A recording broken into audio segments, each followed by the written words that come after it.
Actúa en Derecho es un programa con objetivo social que investiga los casos y los pone a discusión delante de profesionales especialistas. En ningún momento el Canal TRO se compromete a prestar el servicio profesional de tipo legal que el caso requiera.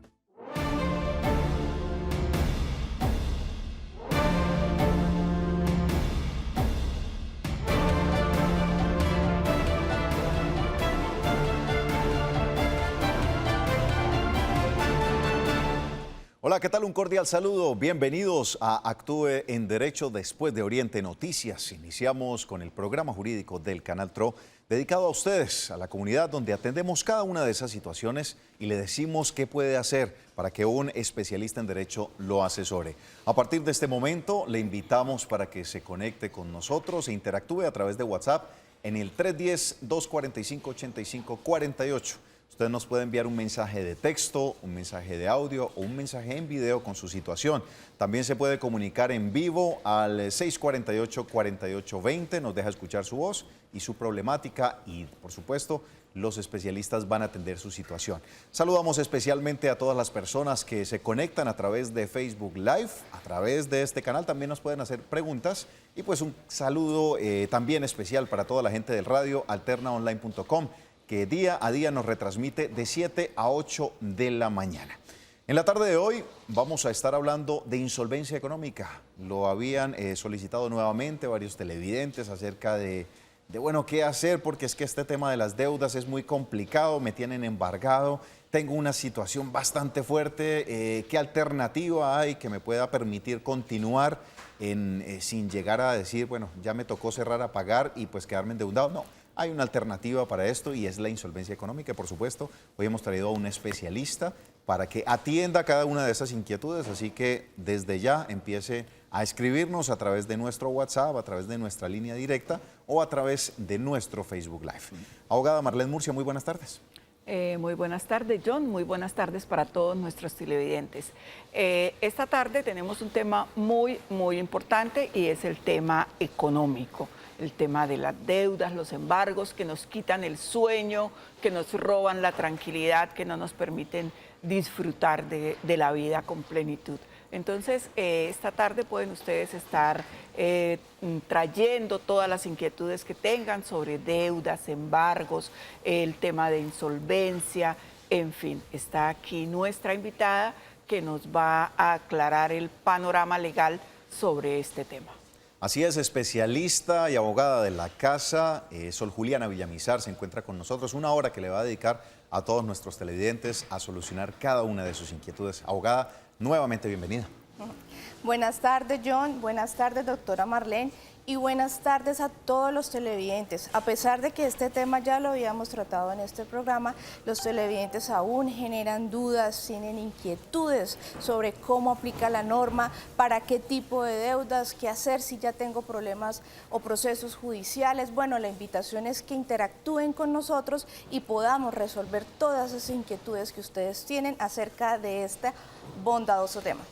Bueno, abogada, empecemos entonces pues por lo primero, recordando nuevamente, como usted lo ha manifestado, pues son varias veces en el año que traemos este tipo de situaciones. Lo que pasa es que se quedan muchas preguntas de cada uno de nuestros televidentes, ya tenemos algunas inquietudes, pero quiero que iniciemos aclarándole nuevamente a las personas cuándo pueden entrar o cuándo no pueden aplicar a la insolvencia económica. Claro, este es el tema que más preguntan porque realmente no se tienen o no saben realmente cuál es el significado de estar insolvente. ¿Y qué significa estar en insolvencia económica? La insolvencia económica quiere decir que estamos ilíquidos, es decir, que no tenemos el dinero suficiente para cubrir a tiempo todas las obligaciones que tenemos mes a mes. Es decir, que yo pueda que tenga casa, tenga carro, tenga finca, pero en este momento no tengo la liquidez suficiente para cumplir todos mis compromisos a tiempo, todas mis obligaciones a tiempo. Entonces estoy presentando incumplimientos o estoy viendo que estoy sacando avances de mi tarjeta de crédito, estoy sacando préstamos para cumplir otros préstamos. Entonces estoy haciendo toda esta gimnasia financiera que lo que va a llevar es a un sobreendeudamiento y a una iliquidez y a un incumplimiento de deudas. Doc, hay que aclarar una cosa. Un tema es estar ilíquido y otra cosa es no tener patrimonio, ¿cierto? Entonces, yo puedo estar líquido en este momento, pero debo tener un patrimonio para poder responder. Claro, aunque la insolvencia económica no me dice con exactitud o la ley no me está diciendo o no me lo prohíbe que yo pueda entrar a la insolvencia económica sin patrimonio. Sin patrimonio. O sea, yo puedo estar en la insolvencia económica sin activos. O bueno, o las personas tienen algún tipo de activo, no quiera que decir que solamente tengamos casa o tengamos vehículos. No, pero yo tengo de pronto alguna participación accionaria en alguna empresa, yo tengo cuentas por cobrar, es decir, que a mí me deben plata, eso también es un activo. Yo también tengo mis enseres de la casa, tengo mi celular. Tengo salario. Tengo salario, esos son mis activos. Y con eso es que yo puedo entrar al proceso, pero el proceso en ningún momento me está prohibiendo que si yo no tengo patrimonio no pueda entrar a la ley. Otra de las cosas que se preguntan siempre y es que dicen, no, es que con esta voy a evitar tener que pagar absolutamente todo. ¿La insolvencia económica es para evitar pagar las deudas o para buscar una solución frente a eso? Ese es uno de los tantos mitos. Entonces, a mí me dicen, no, pero las personas que se declaran en insolvencia económica son unos fraudulentos. Quieren no pagar. No, esta ley no es motivando a una cultura del no pago, antes al contrario, es solucionar, buscar unas estrategias para poder pagar sin que esas deudas me acosen y me hundan más. Entonces es una posibilidad para la persona decir, bueno, dispongo de tanto, tengo esto para entregar, bueno, busquemos una solución para poder pagar todas mis deudas. Si definitivamente yo no tengo capacidad de pago, yo no tengo realmente cómo, pues podemos optar por una liquidación patrimonial, pues que más adelante podemos tocar el tema y hacer un descargo en esas deudas y buscar un borrón y cuenta nueva de todos nuestros pasivos. Abogada, otra de las inquietudes que se generan es, al hacer este tipo o al aplicar para la insolvencia económica, ¿estoy accediendo a la muerte financiera o por el contrario me está permitiendo generar un espacio para que las entidades financieras después no me vayan a cerrar las puertas? Claro, no. Eso también es otro mito. No hay ninguna muerte financiera. Es más, la insolvencia económica, en el momento de que yo entro al proceso, pues la obligación es que se debe reportar a las centrales de riesgo. Cuando yo hago un acuerdo de pago, también se debe reportar. Y si yo cumplo el acuerdo de pago, también se reporta a las centrales de riesgo. Entonces, ¿qué pasa? Se suspende ese reporte negativo y yo puedo restablecer mis centrales de riesgo. Bueno, bien importante entonces iniciar con estas claridades antes de empezar a leer cada una de sus inquietudes que ya nos empiezan a llegar a WhatsApp. Nos dicen lo siguiente, abogada. Buenas tardes. Mi pregunta es la siguiente. Acá en Bucaramanga hay un centro de conciliación para iniciar una solicitud de insolvencia económica para persona natural que sea gratis. Muchas gracias. Por el momento no. Según el Código General del Proceso, se debe garantizar la gratuidad para algunos casos cuando la persona no tenga ingresos o para cuantías pequeñas, pero pues no, en el momento no hay centros de conciliación en las universidades, ni tampoco pues tengo conocimiento que se lleven a alguna entidad que sean gratis. Si tienen un valor, la Superintendencia de Notariado y Registro reglamenta esas tarifas junto con el Ministerio de Justicia.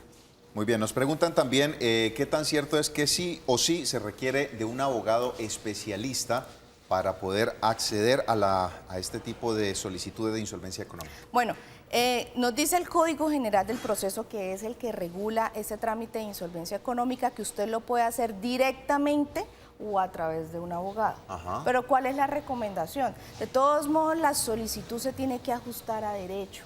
Y hay que tener unos requisitos y unos supuestos para admisibilidad del proceso. Además que usted tiene que tener unas estrategias, tiene que formular una propuesta de pago.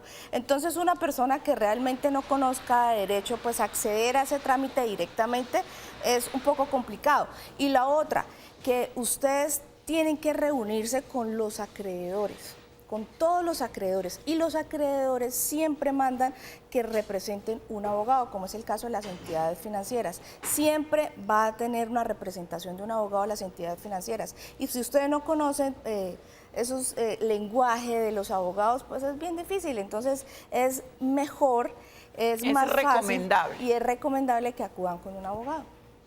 Bueno, Otro tema que nos dicen acá es, abogada, este tema es financiero. Si es financiero, cuando ustedes entran a conciliar como abogados, ¿estamos amparados también con un especialista en este tipo de área para evitar que no se hagan mal los cálculos? Bueno, claro. Es sencillo. Ustedes dicen, bueno, estoy debiendo 100 millones de pesos, ¿sí? Porque se sacan la suma de todos los acreedores por orden de clases. Entonces, primero van las obligaciones fiscales, entonces van nuestros impuestos, van lo que le debamos a la DIAN. En segundo lugar, van clasificados las prendas. Entonces, si estamos debiendo de pronto algún tipo de préstamo que garantizáramos, que la estuviéramos garantizando con algún vehículo, va de segundo. De tercero, cuando tenemos hipotecas. El cuarto ya es para proveedores, pero para este caso de insolvencia para no comerciantes no se utiliza. Y el quinto son las demás deudas que en derecho se llaman quirografarios. O sea, ese es el orden en el que se van a empezar a atender la prioridad como tal. La prioridad o sea, como sí, tal. en algún momento sí terminan, digamos que en la cola un deudor que tenga muchas deudas, sus acreedores en los de la cola en el grado de importancia, Claro. en algún momento van a terminar afectados. Por supuesto. Es que yo como acreedor puedo pedir garantías y que sea una garantía real. Entonces, eso cambia mi situación al momento de una insolvencia. Entonces, si yo tengo una hipoteca o tengo una prenda, pues ellos van a ocupar los primeros lugares. Pero si realmente mi deuda solamente fue garantizada con una letra de cambio, con un pagaré, es una simple factura, va de quinto lugar, o sea, van de últimos.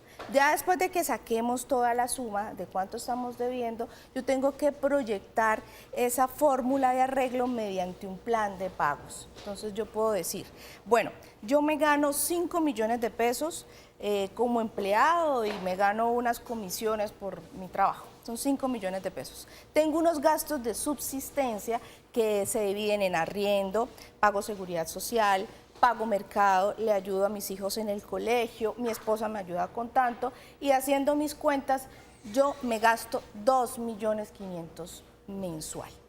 Entonces, por tanto, me quedan 2.500.000 para pagarles a todos mis acreedores. Pues entonces decimos, de pronto si tenemos que reconocer algún tipo de interés, sacamos el cálculo y decimos, claro, esta persona necesita 60 cuotas para terminar de pagar toda la deuda. Bueno, bien interesante, vamos a seguir hablando de esta temática. Atendamos a don Rafael, que ya se encuentra en línea, tiene una inquietud. Don Rafael, ¿cómo le va? Buena tarde. Muy buenas tardes, lo felicito por su programación. Gracias, don Rafael. ¿Cuál es su pregunta? Resulta que mi mamá al morir dejó una casita que había comprado hace 80 años. Sí.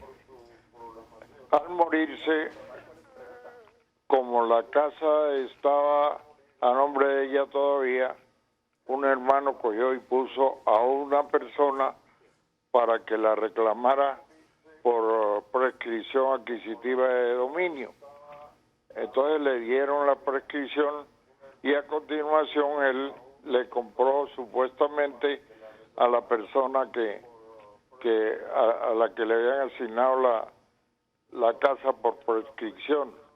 Sí. Pero a nosotros él no nos dijo nada ni nos comentó nada, simplemente él actuó. Cuando nosotros nos dimos cuenta ya toda la vuelta estaba hecha. Entonces yo quisiera saber si algo se puede hacer todavía. ¿Cuánto hace de esto, don Rafael? ¿De qué cosa, perdón? De la prescripción y de la venta, del fallecimiento de su mamá. Yo creo que eso tiene como unos 7 años, algo así. 7 años. ¿Alguna otra pregunta, abogada? No. Don Rafael, gracias por comunicarse con nosotros. ¿Cuál es su concepto?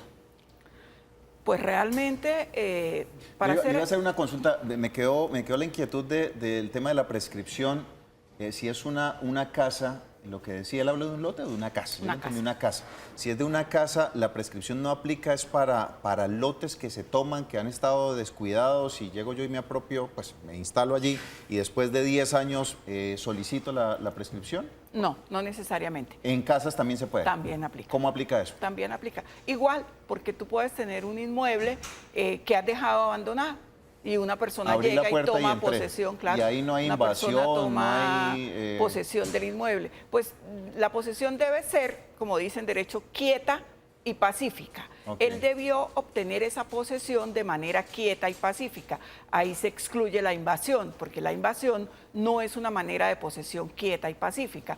Esta posesión debe ser o porque yo permití que esa persona ingresara, Sí. o porque yo le dije cuídelo, o porque yo le dije se lo arriendo, pero nunca hice contrato, ¿cierto? Ese es entonces el miedo de algunos. De algunos, Con ¿cierto? el tema de los arriendos, claro. que dice es que ya lleva 10 años arrendando conmigo, pero el contrato se ha venido renovando, entonces ¿pierdo o no pierdo? Ahí en ese caso con contrato no pierde. Es que con contrato no pierde, y si ha recibido pago, porque es que yo puedo decirle a una persona, listo, le arriendo, o cuide, y con eso me paga el arriendo, ¿cierto? Ok. Con que usted me cuide el lote, la casa, para que pues no se caiga, no me la invadan, listo. Esa persona, transcurridos 10 años, puede hacerse propietario del inmueble, pero si yo tengo un contrato de arrendamiento o si yo he estado pagando efectivamente cánones de arrendamiento, Sí. así no tenga contrato, solo el dueño debe demostrar que le han pagado arriendo y ahí ya no hay prescripción. En el caso de don Rafael, pues primero pues es un caso bastante complicado porque fue hace ya 7 años. Y al parecer pues obró la mala fe de uno de los comuneros. En su momento ellos debieron haberse hecho parte dentro del proceso, porque pues ellos tenían un derecho real, ellos debían haber ejercido ese derecho. Si no se hizo eso en su momento, yo creería que ya es muy tarde. ¿Hay que ir a sucesión en ese caso lo que tendrían que hacer? ¿Con No, la casa? es que como no se hizo sucesión, Sí. entonces una persona, dice el don Rafael, que su hermano consiguió a una persona que iniciara el proceso de prescripción adquisitiva. Ellos debieron Por oponerse eso, lo primero en que ese debió haberse proceso. hecho antes de eso fue la La sucesión. sucesión. Era el deber ser. No abrieron la sucesión, Ok. claro. ¿Sí? Entonces hay una falla, no ¿Y eso abrieron la prescribe? sucesión. ¿Lo de los 7 años es por la Ellos- prescripción lo que usted dice? Es que después de que un proceso ya está en firme, Sí. después de que un proceso ya surtió todas las etapas, ¿cierto? Es complicado reabrirlo porque hay unas etapas procesales Ok. donde las personas se deben hacer parte. Ya fue juzgado. ¿sí? Es complicado, la verdad es complicado. Bueno, don No Rafael, creo que haya entonces, mucho por hacer. ¿Qué alternativa podría tener en este momento? Don Rafael nos dice, ¿será que se puede hacer algo? Es ir a consultarle, pues le está consultando obviamente a especialistas acá también. ¿Podría algún abogado No sé, doctora Sol, intentar ¿usted qué- algún qué tema cree? que abra este proceso, que busque? No, pues lo que le toca obligatoriamente es revisar bien, acudir con un abogado, a ver si realmente de pronto puede haber una simulación, puede haber algo que el abogado pueda encontrar que realmente no sea como una prescripción adquisitiva, sino que sea otro tipo de negocio. Y sin lugar a dudas, abrir la sucesión, porque es que también no la están abriendo. Y solamente la sucesión también tiene unos términos de prescripción que son de 10 años. Yo tengo que abrir por tarde una sucesión a los 10 años. Pero, ¿y si ya se hizo el proceso de Proceso prescripción adquisitiva? Es que ese es el tema. o sea, Ese es Sí. como la... O sea, como nunca abrieron sucesión Sí. y sí una persona hizo proceso de prescripción Y adquisitiva. ahí es la pérdida precisamente Bastante, de sí, ese... yo la verdad no le vería mucha vocación de prosperidad a ningún tipo de acción en este caso. Recordemos qué es el tema de prescripción adquisitiva. La prescripción adquisitiva del dominio, digamos, es como una sanción que ha establecido la ley para aquel dueño de un predio que lo deja abandonado, ¿cierto? Una persona que deja un predio abandonado, que nunca se preocupó por pagarle impuestos, que nunca estuvo pendiente de él y llega otra persona y lo ocupa. Tiene que hacerlo de manera quieta y pacífica, no lo puede invadir, no lo puede hacer de manera violenta porque ahí no aplica la prescripción adquisitiva, sino que es una persona que, como te decía, lo dejaron ahí cuidando o le dijeron venga, le arriendo sin contrato y nunca le cobraron arriendo, en fin. O inmuebles rurales que ha ocurrido que por causas de violencia las personas tienen que dejarlos, pero nunca reportan, por ejemplo, a la unidad de víctimas o alguna parte que fueron víctimas de desplazamiento, sino que sencillamente se van y dejan su predio abandonado. Entonces, ahí es donde opera la prescripción adquisitiva del dominio. La persona que llega a ocupar ese predio tiene que hacer lo que se llama actos de señor y dueño, o sea, tiene que cuidarlo, tiene que pagar impuestos, tiene que mantenerlo, tiene que demostrar su ánimo de dueño de ese predio. Bueno, Tenemos entonces aclarada la situación. Abogada, me están preguntando con respecto a cuando se llegan a los términos de los acuerdos de pago, ¿qué pasa si la situación, en este caso, resultaba que a través de mi sueldo yo acordé las cuotas y por alguna situación me quedé sin empleo y empecé a incumplir ese acuerdo inicial? ¿Qué conlleva ese tipo de acción? Porque la idea era, pongámonos de acuerdo para poderle pagar a todos, Claro. pero ahora volví y caí en otra situación inesperada, fortuita, que me impide seguir cumpliendo con la obligación. Tenemos un acuerdo de pago y lo incumplí. Sí. Entonces los acreedores me tienen que denunciar el incumplimiento. Ok. Entonces tiene que instalar una nueva audiencia.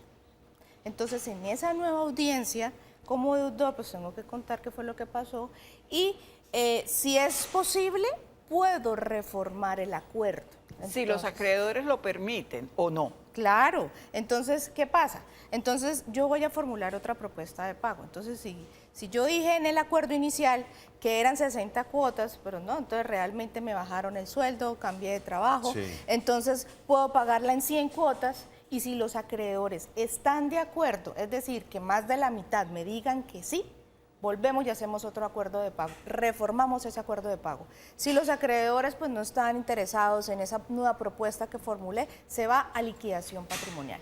Es decir, que se va a pagar esa deuda con los bienes que en el momento tenga. Bueno, perfecto. Atendamos a don Ernesto, que se encuentra en línea. Don Ernesto, ¿cómo le va? Buena tarde. Hola, Ernesto. ¿Qué habla con Benito Chaparro? Benito Chaparro, estoy en línea. ¿Don Benito? Sí, Benito Chaparro. ¿Cómo le va, don Benito? ¿Le escucho? Sí, con Benito Chaparro, una consulta para la insolvencia económica. Claro que sí. ¿Cuál es? Yo tengo un embargo por el Banco de Villa, pero estoy desempleado y estoy incapacitado. Ya me incapacitaron y todo, entonces necesito saber si puedo hacer un acuerdo o declarar mi insolvencia económica. A ver que, pues tengo vendiendo la casa para ver cómo hago, pero estoy lo único que tengo es la casa hipotecada al banco para respaldar una deuda. ¿Tiene una sola deuda con el Banco de Villas? No, tengo con la Fundación de la Mujer y con el Éxito y con las Villas. Con los tres bancos tengo deudas por más de 30 cuotas cada una vencida. Bien, bastante grande. Listo, don Benito, gracias por consultarnos. ¿Qué le decimos a don Benito? Bueno, ese es el caso común. Ajá. Entonces la persona tiene una casa hipotecada, pero ya como no pagó, pues el banco, la entidad financiera, inició un proceso hipotecario para que en remate público pues se pagase esa deuda. Claro que él puede iniciar el proceso de insolvencia económica y lo importante es que en este proceso, una vez se admita, se va a suspender ese proceso judicial, es decir, que todas las actuaciones tendientes al remate se va a suspender. Entonces, una de las bondades que tiene este proceso de insolvencia, ¿cuál es? Que cuando lleguemos al proceso, tan solo vamos a negociar el capital de la deuda. Porque ¿qué pasa cuando los deudores ya están embargados? No es tanto el capital de la deuda, sino son los intereses que van subiendo con el tiempo y con los honorarios de los abogados que hacen impagable esas deudas. Entonces, acá en este proceso de insolvencia económica tan solo vamos a manejar y vamos a negociar el capital de la deuda. Entonces, ¿qué puede proponer el señor? Pues él cuenta su situación, manifiesta lo que está pasando y puede pedir un término prudencial, un plazo de 1 año, de 18 meses, para poder vender su casa y pagarles a todos los acreedores. Bueno, esto es bien importante y lo que presentaba don Benito son situaciones precisamente que se están dando mucho y se están generando a partir de incluso de pequeños créditos, abogada, cuando usted va a los almacenes de cadena, cuando va a los almacenes de ropa, cuando va a algún crédito con alguna entidad relacionada con muebles que fácilmente le entregan a usted la mercancía y pues la emoción a veces puede más claro. que el bolsillo, ¿no? Y terminan ustedes pues adquiriendo este tipo de situaciones y pues precisamente en este entorno es que estamos hablando hoy con el tema de la insolvencia económica y cómo hacer para usted salir de este tipo de situaciones. Muy bien, continuamos en Actúe en Derecho. Recuerde que hoy estamos hablando de tema de deudas y la herramienta como tal que se llama insolvencia económica. Está con nosotros Sor Juliana Villamizar, especialista en este tema, quien le podrá asesorar. Si usted tiene en este momento algunas situaciones con deudas, este es el momento para que nos escriba, para que se comunique y pues reciba una orientación inicial que seguramente va a poder darle un panorama que le diga cuál es el camino a tomar. Abogada, nos estaban preguntando si las deudas de los conjuntos residenciales, las administraciones y estas ¿cómo se llaman estos? Las cuotas de administración. Cuotas de administración, estas responsabilidades financieras también entrarían dentro de algún posible acuerdo por insolvencia económica. Claro que sí. Es más común de lo que creemos que las personas deban en los conjuntos residenciales por administración. Entonces, si debemos 8, 10, 2 años, administración, pues seguramente eso ya tiene que estar en una cartera de abogados y ya debe tener usted un embargo por administración.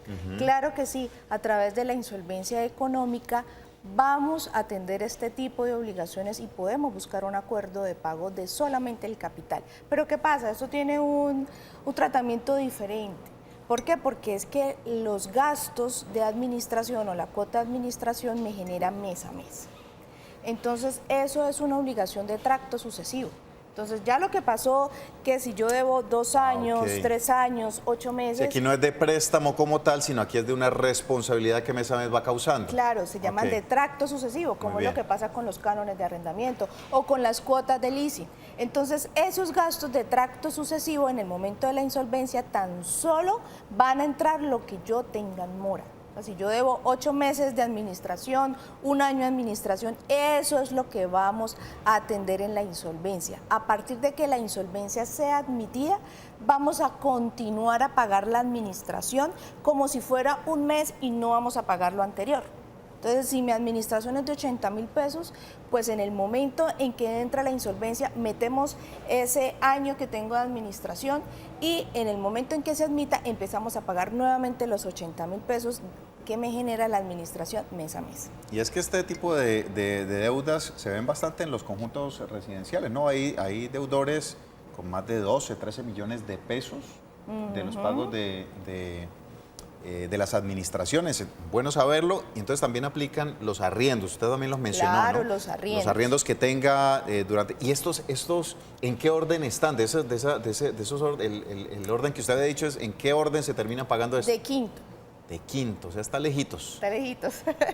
Bueno. Pero es que yo puedo entrar a la insolvencia también solamente con créditos de quinta clase. Estoy pensando es en los acreedores, ¿no? Estoy pensando en, bueno, y esa administración, si contaba con esa plática para reformar la canchita de fútbol, le va a tocar esperarse. Lo bueno en este caso es que, bueno, listo, entonces yo dejo para que me cuadren en un futuro arreglo, una propuesta de pago, lo que tenga atrasado. Sí. Pero entonces la administración se va a beneficiar porque yo tengo que cumplir mes a mes la administración que se sigue generando, porque si yo no la cumplo, eso es un incumplimiento a los gastos de administración y se puede generar una liquidación patrimonial inmediata.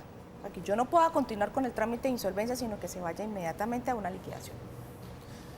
Cuando usted habla del término liquidación patrimonial, ¿a qué hace referencia esto? ¿Qué es? Explíquemoslo un poco. Bueno, entonces yo tengo una masa de activos.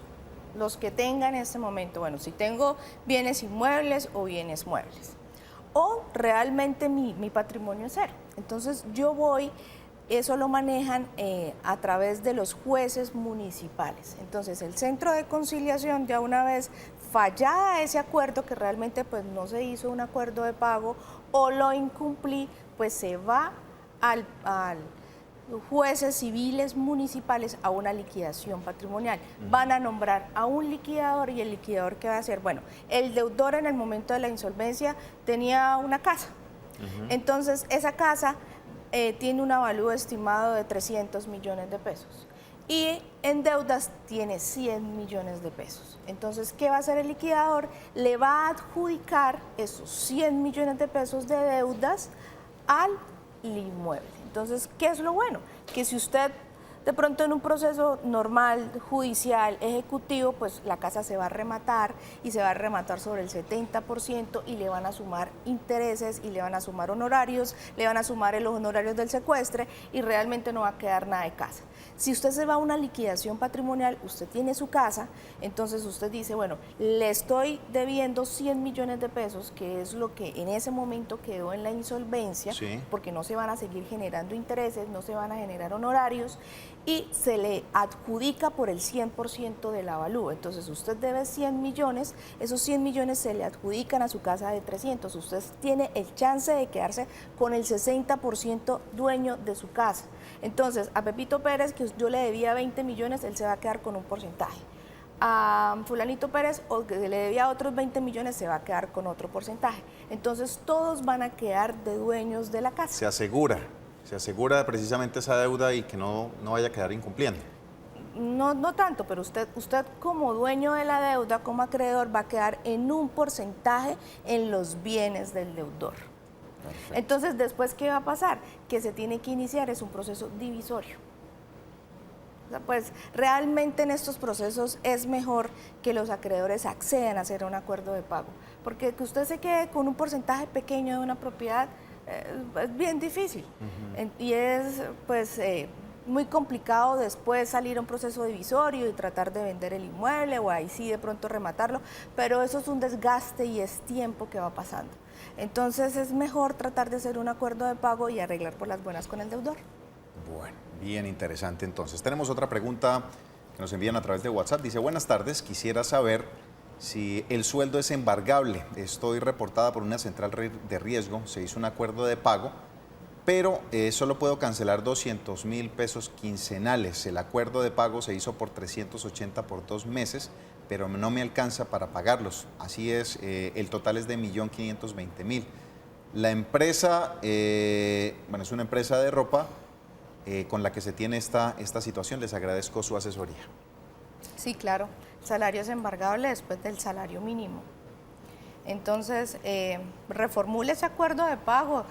Puede nuevamente llamar a esa entidad de ropa, manifieste que usted no tiene la posibilidad de cancelar todo ese montón de cuota quincenal y trate de bajar esa cuota lo más que pueda, porque si el salario sí es embargable, las empresas o las financieras o las personas pueden consultar dónde usted está trabajando a través de una base de datos de las empresas cuando a ustedes los aseguran a Seguridad Social. Entonces las empresas van a saber y lo más posible es que llegue un embargo a esa empresa. Bueno, estamos hablando hoy de deudas, de temas financieros y solvencia económica. Antes de continuar con este tema, hay una información importante para usted. Obtenga el 20% de descuento comprando Nano Age, el suero antiedad de ácido hialurónico, y ten una piel radiante. Medipiel, todo lo que tu piel necesita. Aplican condiciones y restricciones. Bueno, Quiero tocar otro señora. tema. Cuando estábamos hablando de la liquidación patrimonial, bueno, cuando yo tengo unos activos que pagan, bueno, no tengo problema. Pero entonces, ¿qué pasa si yo debo 100 millones de pesos, pongamos el mismo ejemplo, pero realmente lo único que tengo es una motocicleta a mi nombre? Una moto que en avalúo comercial no tiene más de 1 millón, más de 2 millones de pesos. Pasa exactamente lo mismo. Entonces, esa moto que yo tenga, esa motocicleta que yo tenga, así comercialmente solamente esté valiendo 2 millones de pesos, a esos 100 millones que yo tengo de deuda se le va a adjudicar un porcentaje a prorrata. Entonces, todas esas personas van a tener un porcentaje de la moto. Obviamente, pues ese porcentaje no va a cubrir la deuda. Pero entonces el deudor se va a ver beneficiado porque lo que no se pagó se le va a ir a un descargo, que eso es como un borrón y cuenta nueva. Entonces el señor va a pagar con su activo, que en ese momento era una motocicleta, y la van a adjudicar por un valor de 100 millones a sus acreedores. Obviamente pues no se va a terminar de pagar la deuda y el señor pues se le va a descargar esa deuda, se va a ver beneficiado la ley de insolvencia y va a ser un borrón y cuenta nueva. Bueno, vamos a saludar a nuestros amigos que están escribiéndonos a través de Facebook Live y empecemos a leer varias de sus inquietudes. Está Pedro Julio Cruz, está John Edison Benítez, Joana Fuentes, Angélica Conde, Julia Alexandra, y nos dice John Fuentes lo siguiente: buenas tardes, una persona que está atrasada en sus obligaciones financieras más de 8 meses y tiene una propiedad con afectación familiar, ¿puede ser embargada? Muchas gracias. Cuando son afectación a vivienda familiar o patrimonio de vivienda inembargable, no entra ningún tipo de embargo. Es más, si yo quiero acogerme al proceso de insolvencia y yo no realicé ningún acuerdo de pago o incumplí el acuerdo de pago y me voy a una liquidación patrimonial, aquí sí no opera que los acreedores vayan a tener un porcentaje de mi casa, porque está por fuera de los bienes a liquidar los que estén afectados con vivienda familiar o con patrimonio. Nos dice también Angélica Conde, buenas tardes, si una persona natural en proceso de insolvencia se encuentra ya en etapa de liquidación, ¿puede el deudor proponer una fórmula de pago o pagar la totalidad de las deudas y evitar la adjudicación de mis bienes? Uy, qué buena pregunta. Claro que sí. Cuando yo estoy en un proceso de liquidación, el caso en que decía que yo hice un acuerdo de pago y lo incumplí porque cambié de trabajo y me fui a liquidación, pero estando en liquidación, que entre otras cosas es un proceso largo que le da la oportunidad al deudor de plantear una nueva fórmula de arreglo, le da tiempo. Si yo planteo una nueva fórmula de arreglo y consigo el 50% de los votos, más del 50% de los votos favorables, eso es una condición resolutoria del proceso de liquidación y nuevamente puedo hacer un acuerdo de negociación y cumplirlo y evitar la liquidación. Perfecto. Ahí está la alternativa de lo que se estaba planteando. Está con nosotros en llamada el señor Julián. Julián, ¿cómo le va? Buena tarde. Muy buenas tardes, doctor. ¿Cómo le va? Bien, gracias. Julián, ¿cuál es su inquietud? Mi inquietud es la siguiente. Hace ya más o menos 10 años yo adquirí unas obligaciones, unas por préstamo y otras por servir de fiador. Pues yo como tuve un accidente automovilístico, quedé con una condición de discapacidad, entonces pues yo nunca cumplí con esas obligaciones, ya hace más o menos 10 años. Entonces, ¿qué debo hacer en estos momentos para yo no aparecer con reportes? Bueno, Julián, muchísimas gracias por comunicarse con nosotros. ¿Qué le decimos a Julián ahora? Bueno, las deudas cuando ya superan los 10 años ya prescriben. Ajá. Todo prescribe, incluido nuestros pasivos. Si ya tenemos más de 10 años y esos acreedores pues no iniciaron conmigo ningún cobro o si lo iniciaron nunca pues tuvieron algún resultado, esas deudas prescriben y ustedes pueden mediante un derecho de petición y mediante la ley de habeas data solicitar la eliminación del reporte en centrales de riesgo. Pero eso lo tienen que hacer a través de un derecho de petición. El tema de la prescripción de las deudas siempre me ha generado la inquietud, abogada, con respecto a ese tema. ¿Prescriben porque no me están llegando avisos, porque yo no estoy pagando? ¿Cómo se toma esa prescripción? Claro, para que la prescripción opere, tiene que haber una completa inactividad por parte del acreedor y por parte del deudor, porque si a mí me han iniciado un proceso, como decía la doctora, o si de pronto yo he hecho una renegociación y la incumplí, eso corre los términos, entonces tiene que haber una completa inactividad para que opere la prescripción. O sea, yo le pongo un ejemplo, yo no estoy pagando en estos momentos un crédito, suponiendo que tengo un crédito grande, por alguna situación dejé de pagarlo, me desentiendo totalmente de eso y la entidad como tal me empieza a enviar mensajes mes a mes recordándome por mensaje de texto o por correo electrónico. ¿Eso es válido como una prueba de que la entidad ha estado pendiente de esa deuda o no? Es válido para el cobro, no sé si eso interrumpa la prescripción. No, lo abogada. único que interrumpe la prescripción es que le inicien un proceso ejecutivo. Ajá. Pero entonces las acciones judiciales también prescriben. ¿Por qué? Porque la entidad financiera lo puede demandar. Entonces lo demanda, lo notifica y va a salir, por decirlo así, una sentencia, que es una orden de seguir adelante con la ejecución. Sí. Pero si usted no tiene nada, o lo único que tiene es un inmueble con afectación a vivienda familiar, entonces a partir de que ya sale la sentencia o la orden de seguir adelante con la ejecución, también opera la prescripción para las sentencias, que es de 5 años. Entonces usted también se va a ver beneficiado por la prescripción por ese momento.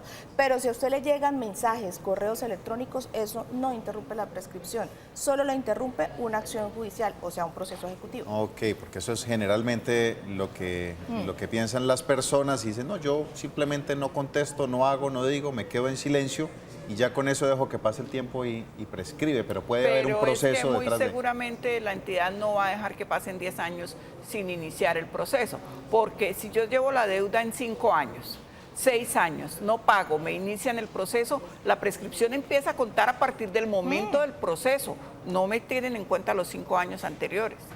Bueno, bien importante tener estas claridades frente a algunos mitos de eso que se busca a veces, digamos que, entre comillas, tomarle el pelo al sistema para evadir mis responsabilidades. Sepa usted que difícilmente las entidades van a dejar que este tipo de deudas prescriban. Bueno, otra cosa, y es que las entidades financieras clasifican en la clase de cartera.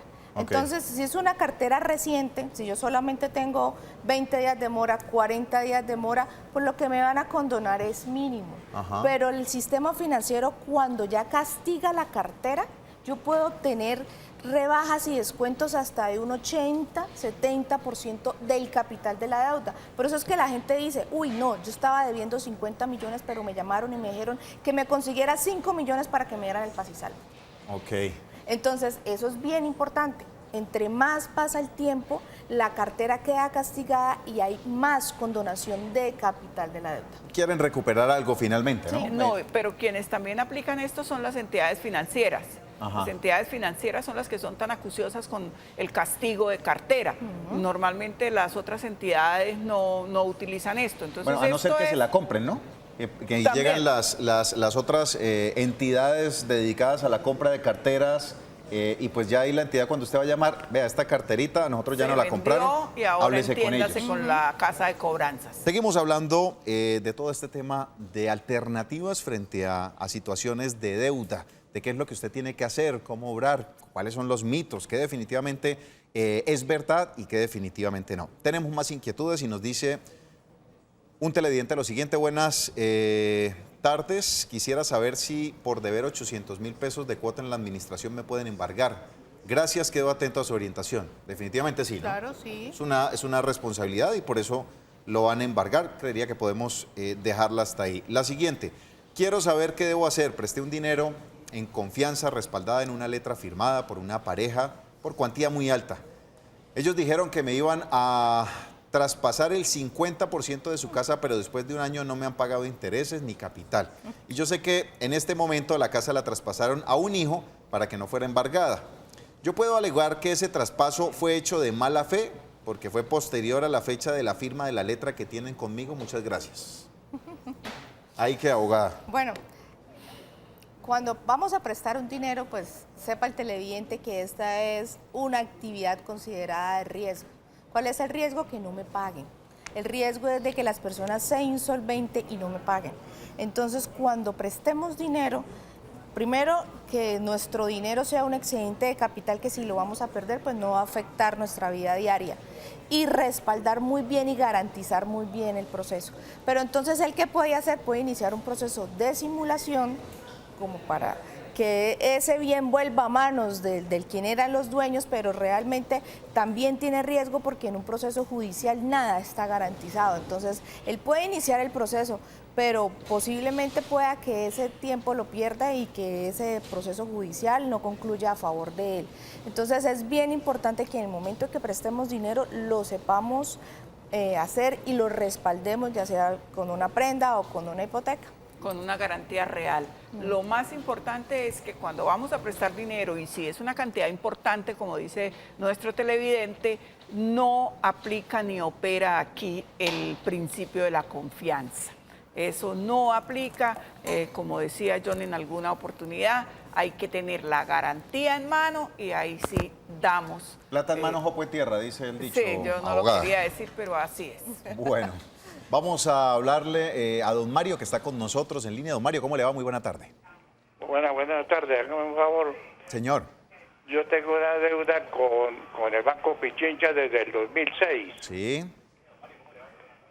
Muy amable. Tengo una deuda con Pichincha desde 2006. Sí, y esto ahorita me están cobrando.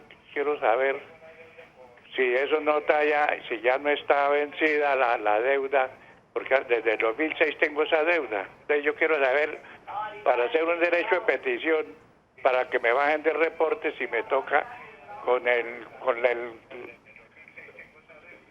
para que me diga si quiero, me toca con el decreto, la ley para hacer el derecho de petición. Bueno. Abogada, han pasado 13 años. Sin embargo, Pichincha sigue cobrando. ¿Está prescrita o no está prescrita? Yo lo que creo es que Pichincha le vendió una casa de cobranzas. Y esa casa de cobranzas está cobrando a nombre de Pichincha con el fin de recuperar algo. Pero en mi opinión esa deuda ya está prescrita, las conozco y yo sé que Pichincha no inició ningún proceso judicial, o si lo inició pues realmente vendió la cartera, no obtuvo nada, sí, entonces la vendió.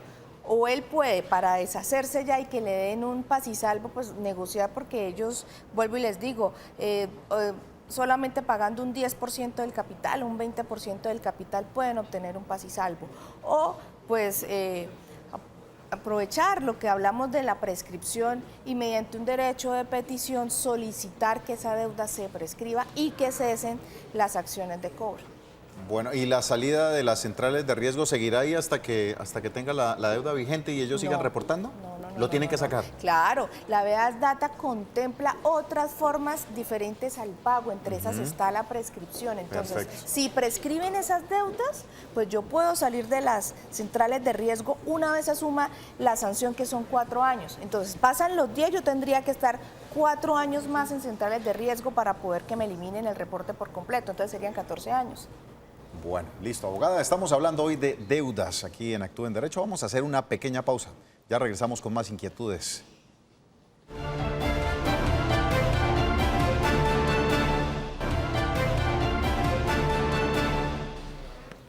Continuamos en Actúe en Derecho. Estamos hablando del tema de deudas. Se acerca el Viernes Negro y ese es uno de esos momentos donde usted más se puede llegar a endeudar por toda cantidad de promociones, y saca usted su tarjeta y empieza a raye, raye y raye. Y bueno, después nos va a estar haciendo preguntas a nosotros de cómo hacer para salir de esa situación. Entonces, control y calma para que la emoción no se convierta después como en maldición, pues, por este tema de las deudas. Vamos a hablar con Oscar, que se encuentra en línea. Don Oscar, ¿cómo le va? Buena tarde. Sí, muy buenas tardes, saludo especial. Gracias, lo mismo. ¿Cuál es su inquietud? Mi inquietud es en caso de que un acreedor persiga mi vivienda para embargarme, ¿qué diferencia hay entre patrimonio de familia y afectación familiar del bien? ¿Listo, don Oscar? Esa es la inquietud de don Oscar. Son dos figuras que protegen la vivienda de igual manera. Sí. La afectación a vivienda familiar se data cuando yo compro el inmueble, lo puedo afectar a vivienda familiar, se hace con la compra. Cuando yo quiero constituir un patrimonio de familia, lo puedo hacer después de que ya he comprado mi vivienda. Pero en sí, las dos figuras lo que pretenden es proteger la vivienda de la familia. Para que se den, tienen que existir menores de edad de por medio. Él hablaba de esa persecución. ¿Cuál es la que puede llegar a ser? No, si tiene afectación o patrimonio, la vivienda es inembargable. La diferencia es en la manera en que se constituyen. Pero ninguna de las dos las puede embargar. Ninguna de las dos pueden embargar la vivienda si están constituidas. Perfecto. Ahí le quedó la claridad a don Oscar. Mensaje, tenemos lo siguiente, dice: buenas tardes. Para saber en qué parte le pueden hacer ese procedimiento de ley de insolvencia, ya que si uno no tiene trabajo y no hay para pagar abogado, en mi caso debo en 2 bancos, en total 9 millones, ¿qué se puede hacer? Yo era guardia de seguridad, pero tengo una discapacidad auditiva, ya fui calificado por la Junta Médica Regional con una pérdida del 38%, y pues así me están negando el derecho al trabajo por mi situación médica.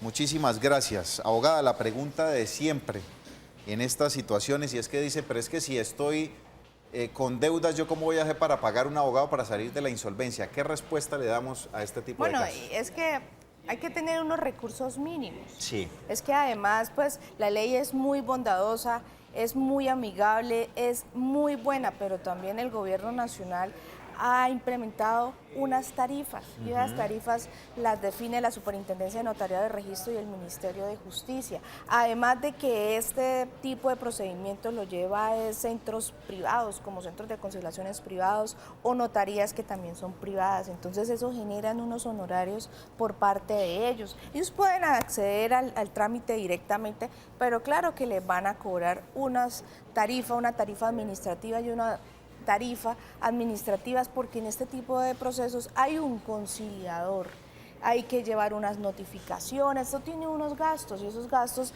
pues claro que el deudor los tiene que sufragar para poder acceder a esta ley que es muy bondadosa y es muy buena para el deudor.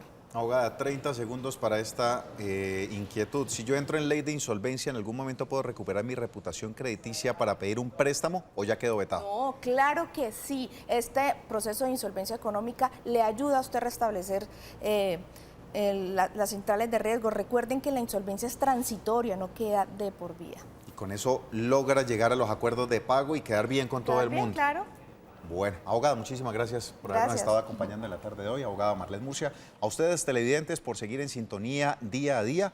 Mañana nuevamente los esperamos en punto de las 2 de la tarde. Desde ya empiece a prepararse con todas sus inquietudes y, por supuesto, estamos aquí para servirles. Ha sido un placer estar con ustedes. Quédense con toda la buena programación del Canal TRO. Bendiciones, pasen una feliz tarde.